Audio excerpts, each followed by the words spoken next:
Anybody remember this beautiful thing from 20 years ago?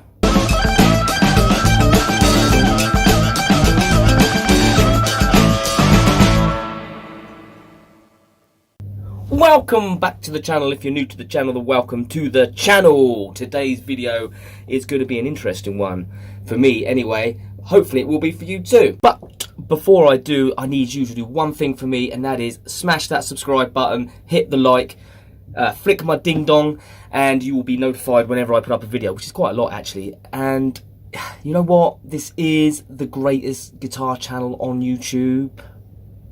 Actually, no, it's not, but it's still a cool place to be, so why wouldn't you?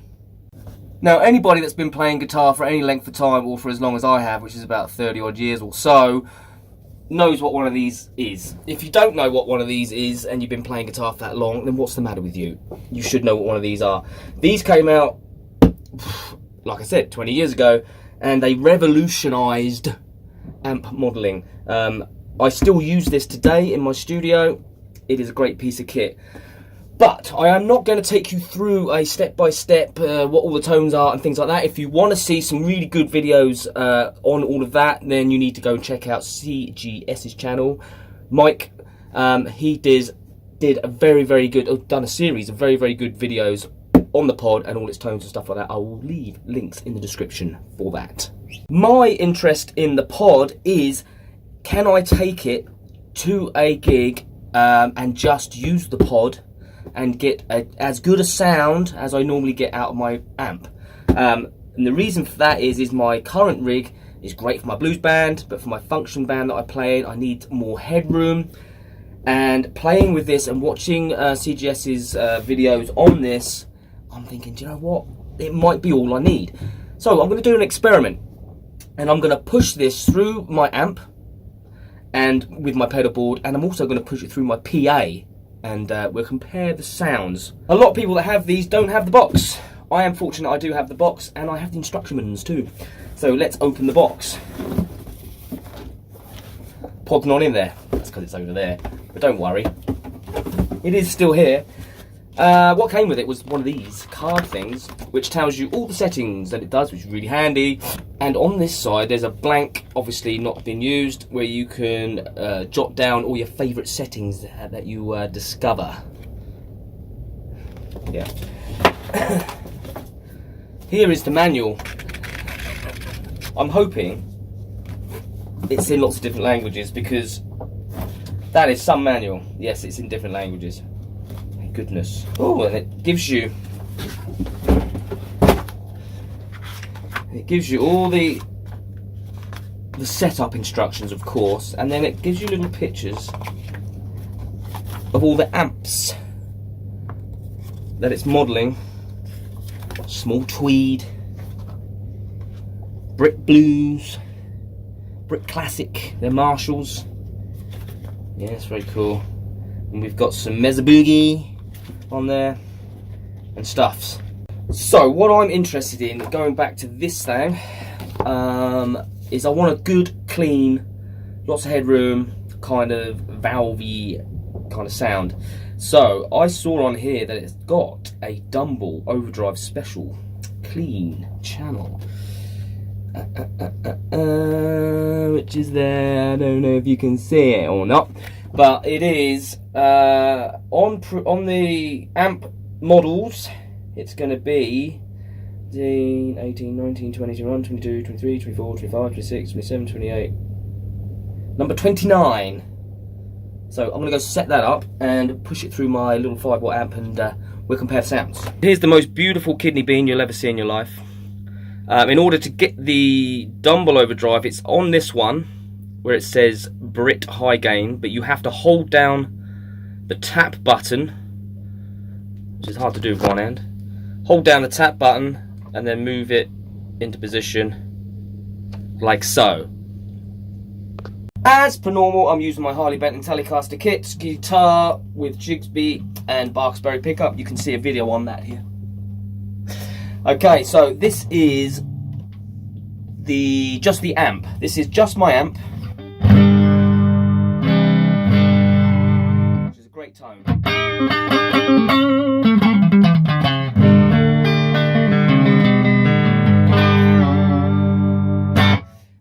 put the pod on, so this is the dumble sound going into my amp.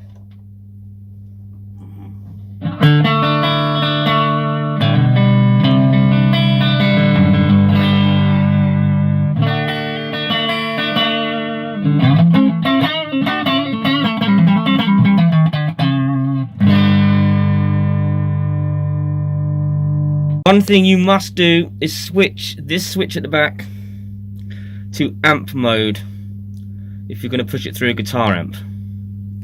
That sounds real nice. I really like the really crystally kind of valveness that gave the amp. The amp's nice as well on its own, but pushing that through it was real nice. This is my PA. This is a Yamaha Stage Par 400i.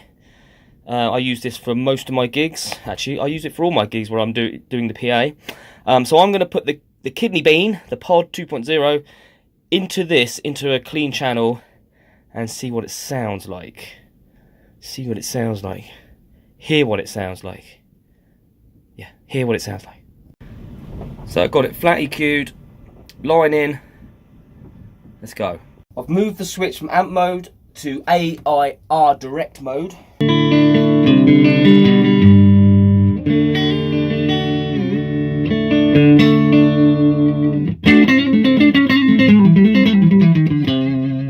Let's see what it sounds like if I switch it back to amp mode.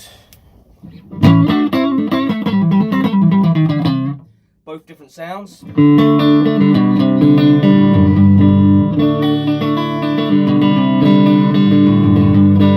I suppose it is an amp, so maybe it would be on amp. I don't know. They're both different. One's a bit more toppy, the other one's a bit smoother. If I whack a bit of drive up on this pod.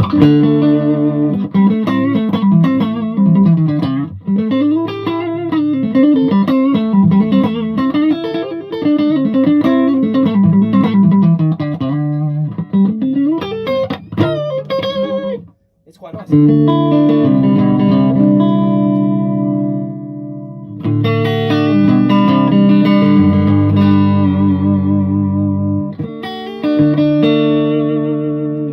It's not the same sound as going through the valve amp. It sounds nicer through easy if you say. It sounds nicer through my valve amp, but it's still quite good.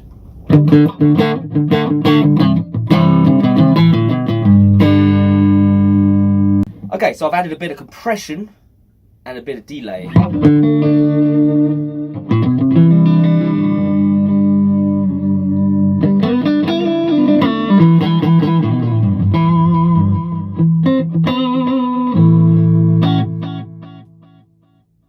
I can live with that. It sounds really nice. As a guitar sound, a clean sound, I'm really liking it. I think for the function band, it could be exactly what I need without having to lug an amp around or having to worry about taking a bigger amp.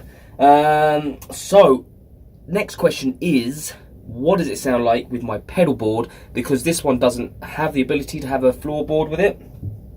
So what do my pedals sound like through it? Let's find out.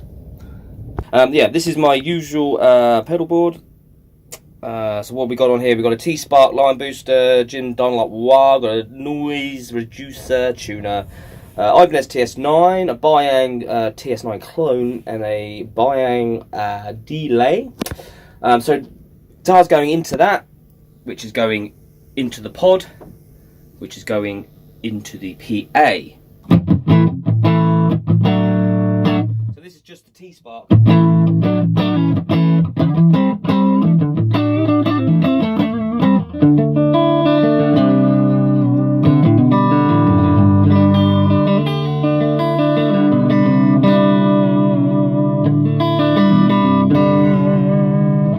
Whack on the Ibanez TS9.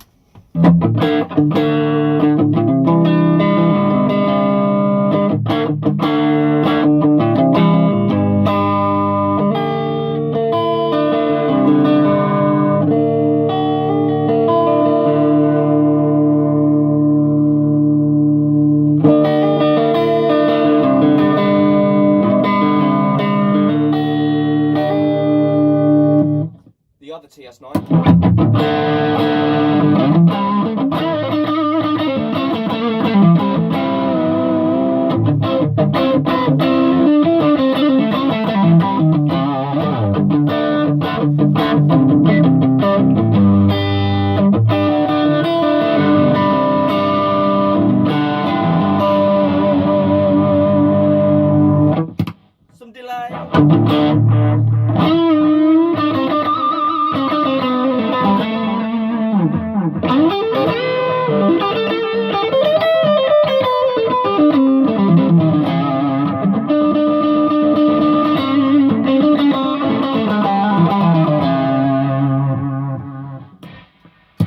Wow.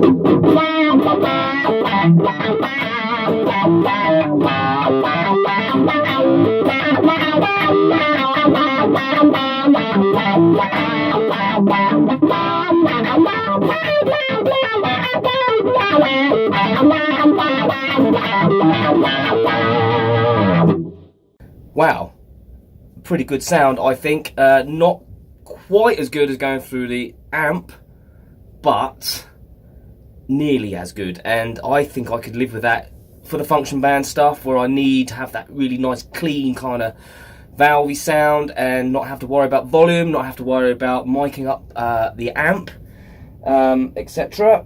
As long as I can have a decent mix back in the monitor, I think that could be a winner chicken dinner. One last thing to try out, and that is using the pod into the amp with my pedal board. So this is just the T-Spark off the board, same as before, dumble setting on the pod, a little bit of compression as well. I've had compression on the whole time.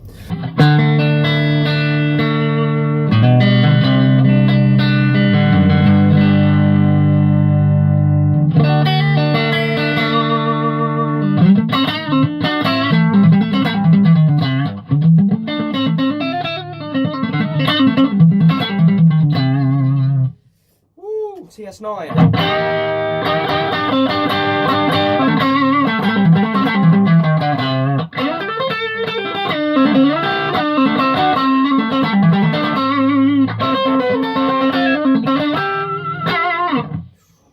The other TS9.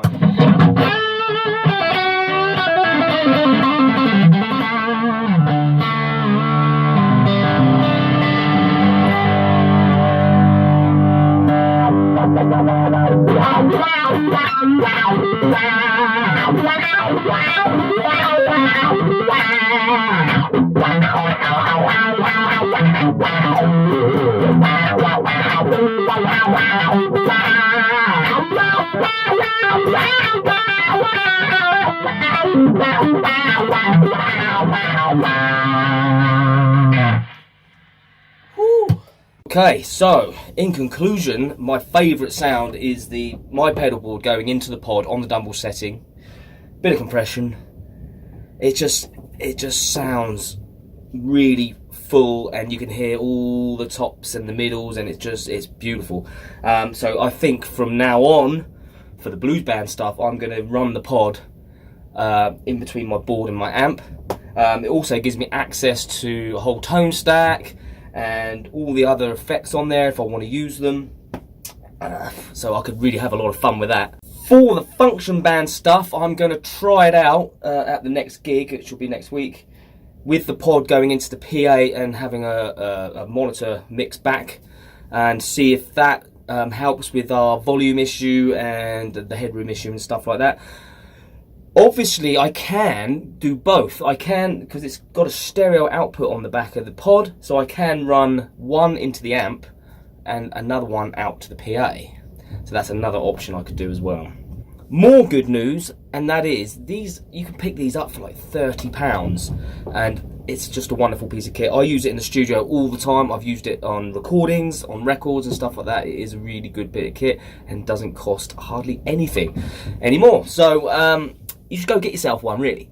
So a really inexpensive way to get access to a lot of effects, a lot of good effects as well, and some amp models and stuff like that. This thing is capable of so much more. Like I said, go and check out CGS. He's done a whole series of videos on this, and he walks through all the tones and everything. It's really good, so if you want to go and check that out, I would really appreciate it. I'm sure he would too.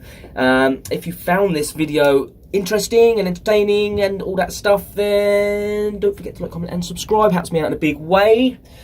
Only one thing left to say, and that is peace. Till next time, cue the jingle.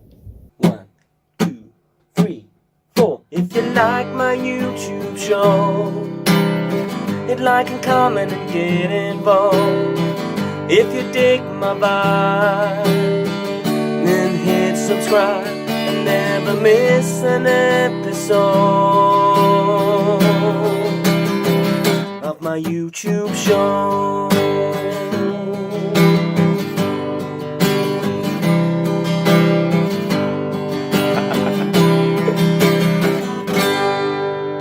Peace. Till next time.